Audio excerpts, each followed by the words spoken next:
Students, welcome to my channel. Student, आज हमने class 12 के जो फिजिक्स का न्यू कोर्स आया है उसका चैप्टर नंबर 15 ग्रेविटेशन का एक सब टॉपिक है सैटेलाइट, उसको स्टडी करना है। आते हैं सैटेलाइट की तरफ। सैटेलाइट क्या होता है?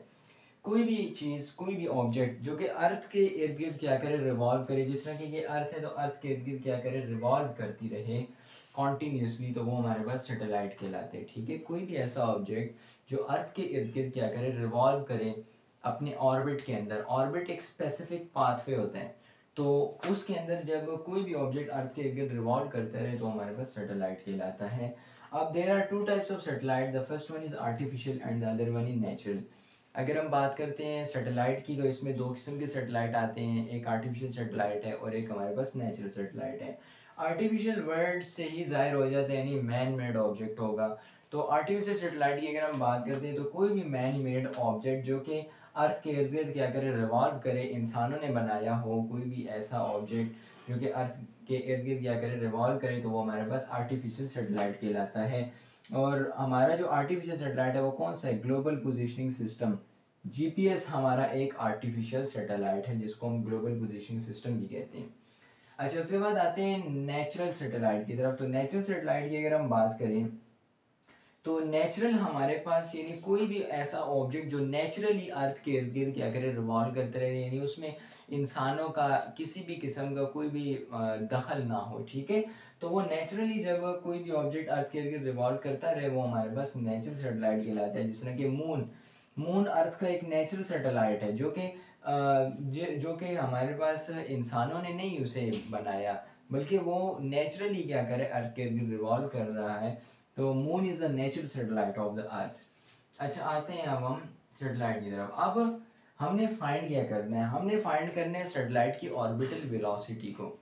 सैटेलाइट की ऑर्बिटल वेलोसिटी को, कि कोई भी सैटेलाइट हमें दिया जाए और हम क्या करें, हम उसकी वेलोसिटी को फाइंड कर सकें कि सैटेलाइट अर्थ के इर्द गिर्द कितनी वेलोसिटी के साथ मूव कर रहे हैं, कितनी स्पीड के साथ मूव कर रहे हैं। अब आते हैं हम, जब भी हम ऑब्जेक्ट को क्या करें, अगर हम ऑब्जेक्ट को क्या करें अर्थ की सरफेस से ऊपर फेंकें, ठीक है, उसको कोई ना कोई वेलोसिटी दें, वो दोबारा अर्थ की सरफेस पे आके गिर जाए, तो ये हमारे पास क्या कहलाता है? प्रोजेक्टाइल मोशन, जो हम क्लास 11 के अंदर चैप्टर नंबर 3 के अंदर पढ़ के आए हैं। अब हम जब ऑब्जेक्ट को क्या करें, थोड़ी सी और वेलोसिटी और ऑब्जेक्ट क्या करें, ऑब्जेक्ट हमारे पास क्या करें, ऑर्बिट में रिवॉल्व करना शुरू कर जाए, तो ये जो वेलोसिटी है क्रिटिकल वेलोसिटी कहलाती है। यानी एक ऐसी मिनिमम अमाउंट ऑफ वेलोसिटी जो हम क्या करें, ऑब्जेक्ट को दें और ऑब्जेक्ट उसकी वजह से क्या करें, ऑर्बिट के अंदर क्या कर जाए, पहुंच जाए, ऑर्बिट के अंदर क्या कर जाए, पहुंच जाए, ऑर्बिट के अंदर वो खुद को क्या करे, बैलेंस कर ले। ठीक है, तो वो वेलोसिटी क्रिटिकल वेलोसिटी कहलाती है। अब जब वो ऑर्बिट के अंदर पहुंच गया, अब ऑर्बिट के अंदर उसको मूव करने के लिए भी कोई ना कोई वेलोसिटी चाहिए, तो वो वेलोसिटी जिसकी वजह से वो अपने ऑर्बिट के अंदर मूव करते हैं वो वेलोसिटी ऑर्बिटल वेलोसिटी कहलाती है। अब तीसरी कंडीशन की तरफ आते हैं। पहली थी प्रोजेक्टाइल, दूसरी थी क्रिटिकल और ऑर्बिटल। ठीक है, अब हम तीसरी कंडीशन की तरफ आते हैं कि हम ऑब्जेक्ट को और एनर्जी प्रोवाइड करें और ऑब्जेक्ट क्या कर जाए, बिल्कुल अर्थ की ग्रेविटेशनल फील्ड से ही बाहर चला जाए। यानी अर्थ, उस अर्थ की ग्रेविटेशनल फील्ड से ही बाहर चला जाए, जहाँ तक अर्थ अपनी ग्रेविटेशनल फोर्स अप्लाई करते हैं वहाँ से ही बाहर चला जाए, तो उस वेलोसिटी को हम एस्केप वेलोसिटी का नाम देते हैं। बेसिकली सैटेलाइट हमारे पास अर्थ की ग्रेविटेशनल फील्ड के अंदर होते हैं, अर्थ की ग्रेविटेशनल फील्ड से बाहर नहीं होते। ग्रेविटेशनल जो हमारे पास सैटेलाइट है वो अर्थ की ग्रेविटेशनल फील्ड के अंदर होते हैं। ठीक है, तो हमारे पास हम ऑब्जेक्ट को इतनी वेलोसिटी दें कि ऑब्जेक्ट अर्थ की ग्रेविटेशनल फील्ड से बाहर निकल जाए, तो उसको हम वेलोसिटी, एस्केप वेलोसिटी का नाम देते हैं। तो ये तीन किस्म की वेलोसिटीज हैं, लेकिन हमारे कोर्स के अंदर जो ऐड है वो इनमें से क्रिटिकल वेलोसिटी सिर्फ, ऑर्बिटल वेलोसिटी, सॉरी क्रिटिकल नहीं, ऑर्बिटल वेलोसिटी सिर्फ हमारे सिलेबस के अंदर है। अब हम आते हैं कि सैटेलाइट हमारे पास मूव कैसे करता है अर्थ के इर्द गिर्द। कोई भी ऐसी फोर्स जो ऑब्जेक्ट को सर्कल के अंदर मूव करवाती है वो सेंट्रीपिटल फोर्स होती है। ये चीज़ हमें पता होना लाजमी है। कोई भी ऐसी फोर्स जो ऑब्जेक्ट को क्या करे, ऑब्जेक्ट को वो सर्कुलर पाथ के अंदर मूव करवाए, ठीक है, उसको हम सेंट्रीपिटल फोर्स का नाम देते हैं। अब हमारे पास सैटेलाइट जो है ये अर्थ की ग्रेविटेशनल फील्ड के अंदर है, ये अर्थ है और ये हमारे पास सैटेलाइट है। अर्थ जो मूव कर रहा है सैटेलाइट भी हमें लग रहा है कि मूव कर रहे हैं।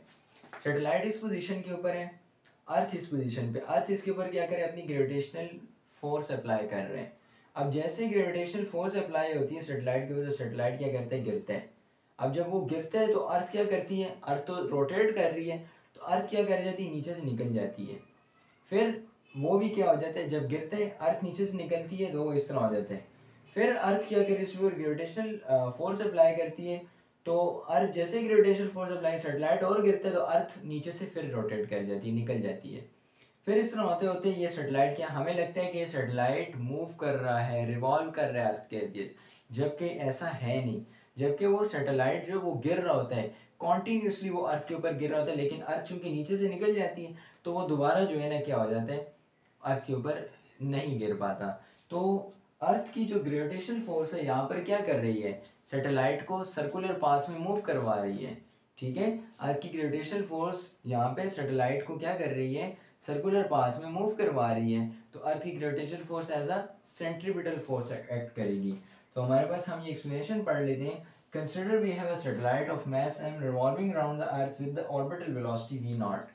ठीक है, वो अर्थ के इर्द गिर्द रिवॉल्व कर रहा है with the orbital velocity. Orbital velocity का कंसेप्ट मैंने समझाया था, वो वेलोसिटी जिसके वजह से सैटेलाइट क्या करे, अपने ऑर्बिट के अंदर रिवॉल्व करे, वो ऑर्बिटल वेलोसिटी कहलाती है। तो ये सैटेलाइट जिस वेलोसिटी के साथ ऑर्बिट के अंदर मूव करे उसको हम ऑर्बिटल वेलोसिटी, वो v नॉट है एट हाइट h। अब कोई ना कोई हाइट के ऊपर भी सैटेलाइट होगा तो वो अर्थ की सरफेस से हाइट h के ऊपर मौजूद है।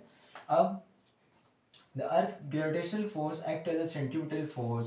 जो अर्थ की ग्रेविटेशनल फोर्स है सैटेलाइट के ऊपर as a centripetal force move करे, जिसने मैंने आपको बताया कि अर्थ सैटेलाइट के ऊपर ग्रेविटेशनल फोर्स अप्लाई करता है, सैटेलाइट नीचे गिरता है, अर्थ नीचे से मूव कर जाती है, फिर सैटेलाइट इस तरह, फिर उसके बाद दोबारा अर्थ ग्रेविटेशनल फोर्स अप्लाई करती है, सैटेलाइट फिर अर्थ के ऊपर गिरने की करता है, लेकिन अर्थ नीचे से निकल जाती है।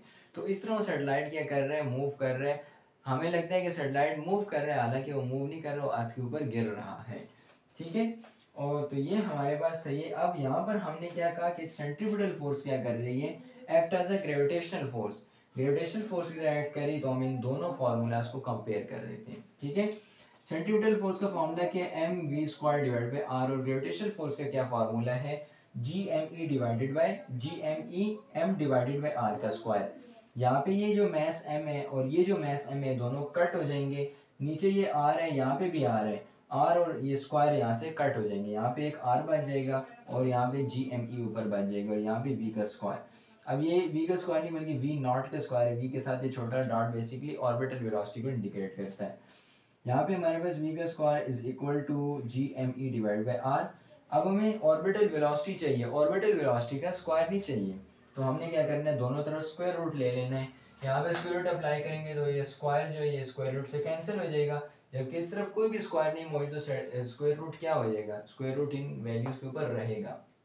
अब अगर हम देखें तो हमारे पास ये सेंटर ऑफ अर्थ है, यहाँ से यहाँ तक का जो डिस्टेंस है वो आर ई के इक्वल है, और सैटेलाइट क्या है, ये हमारे पास हाइट के ऊपर मौजूद है। ठीक है, ये हमारे पास एक हाइट एच के ऊपर मौजूद है। अब हमें चूंकि ऑर्बिटल वेलोसिटी फाइंड करनी है तो यहाँ पर हम जो ये आर की वैल्यू देंगे, ये हम कौन सी देंगे, radius of earth plus height, इन दोनों का सम करके देंगे, क्योंकि हमें यहाँ तक की क्या चाहिए, वैल्यू चाहिए। तो ये हमारे पास किसके इक्वल है, आर के इक्वल है, और आर इक्वल है radius of earth plus height, दोनों के सम के। तो यहाँ पे हमने जो आर की वैल्यू पुट करनी है वो ये, हम सिंप्लीफाई करेंगे, ये आंसर आ गया। अब आर जो है हमारे पास इक्वल है radius of earth plus height के। ठीक है, तो चूंकि हमने सैटेलाइट तक की हाइट देनी है तो हमने क्या करना है, रेडियस ऑफ अर्थ और हाइट दोनों को ऐड करना है। ठीक है, तो यहाँ पे ये आर हमारे पास इक्वल आ जाएगा radius of earth plus height के। तो ये हमारे पास फाइनल फार्मूला है। तो ऑर्बिटल वेलोसिटी को जब भी हम फाइंड करेंगे तो ये वाला फार्मूला हम क्या करेंगे, उसमें अप्लाई करेंगे। अब आते हैं ये जो तीन टाइप्स ऑफ वेलोसिटीज मैंने आपको पढ़ाई, एस्केप, क्रिटिकल एंड ऑर्बिटल, इसको देखते हैं, इनके डेफिनेशन को देखते हैं। हमारे पास जो हमारा करने वाला टॉपिक था इसमें वो सिर्फ ऑर्बिटल था। ठीक है, ये बाकी दो सिर्फ कंसेप्ट के लिए। Orbital velocity, velocity with which the satellite revolves around the earth is called orbital velocity. एक ऐसी वेलोसिटी जिसकी वजह से सैटेलाइट क्या करे, अर्थ के इर्द गिर्द रिवॉल्व करे ऑर्बिट के अंदर, उसको ऑर्बिटल वेलोसिटी कहा जाता है। Critical velocity, the minimum amount of energy that is required to satellite to balance in the orbit. एक ऐसी मिनिमम अमाउंट ऑफ वेलोसिटी, ठीक है, जो कि सैटेलाइट को ज़रूरी चाहिए होती है ताकि वो ख़ुद को ऑर्बिट के अंदर बैलेंस कर सके, ताकि वो ऑर्बिट के अंदर खुद को क्या कर सके, बैलेंस कर सके, बरकरार रख सके। ठीक है, उस वेलोसिटी को हम क्रिटिकल वेलोसिटी का नाम देते हैं। और एस्केप वेलोसिटी वो वेलोसिटी जो कि हम किसी भी ऑब्जेक्ट को दें और ऑब्जेक्ट अर्थ की ग्रेविटेशनल फील्ड से ही बाहर चला जाए, वो वेलोसिटी हमारे पास एस्केप वेलोसिटी कहलाती है। Velocity due to which object moves out from the earth gravitational field is called as escape velocity. उम्मीद करता हूँ ये लेक्चर समझ आ गया होगा। इंशाल्लाह अगली वीडियो में मुलाकात होती है।